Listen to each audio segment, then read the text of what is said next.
Dans ces circonstances, la prudence, on le comprend, est de mise. Les municipalités ne veulent prendre aucun risque.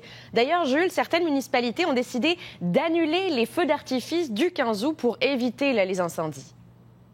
Oui, c'est le cas de Memramcook, Cap-Acadie, Charlot, Belle-Baie. Ils ont tous annulé leurs feux d'artifice en raison des risques d'incendie. J'ai parlé à Maryse Leblanc, directrice générale du village de Memramcook. Elle est déçue, c'est sûr, c'est dommage. Le 15 août, c'est l'événement à Memramcook. Mais bon, ils vont repousser les feux d'artifice à l'automne et puis ils restent convaincus que c'était la bonne décision à prendre. Pour nous, à Memramcook, c'était vraiment une question de prévention et de sécurité de la population.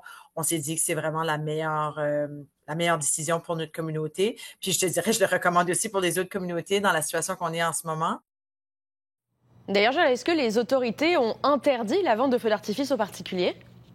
Les autorités n'ont pas interdit la vente ni l'achat de feux d'artifice. Par contre, l'utilisation, elle, est interdite. Moi, j'ai parlé à l'artificier Bernard Frigo. Lui, il a décidé d'arrêter de vendre ses feux d'artifice. Dommage pour lui, je veux dire, cette année, le 15 août tombe un vendredi. Il aurait fait sûrement beaucoup d'argent, mais disons qu'il a d'autres priorités.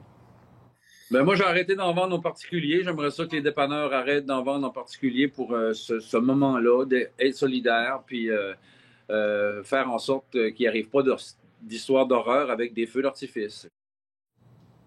M. Frigo a même contacté certaines municipalités pour les inciter à appeler, eux, leurs commerçants, puis leur dire de ne pas vendre de feux d'artifice par solidarité, justement. Et les feux d'artifice ne sont pas les seules activités du 15 août qui représentent d'ailleurs un risque d'incendie. Ben non, Margot. Le 15 août, on le sait, c'est un événement festif. Donc, qui dit fête dit peut-être boisson, peut-être cigarette. Et la cigarette demeure l'élément principal des causes d'incendie. Les gens vont disposer de leurs cigarettes à des endroits inappropriés, que ça soit sur le gazon ou juste tiré en dehors de la fenêtre de l'auto. Ou même, il y a beaucoup de gens qui le mettent dans un pot de fleurs qui est dehors, que la fleur est morte, mais il y a encore de la terre. Mais la mousse qu'il y a dans la terre, ça brûle très, très facilement. Le chef des pompiers, Conrad Landry, le chef des pompiers de Moncton, est conscient que c'est plate.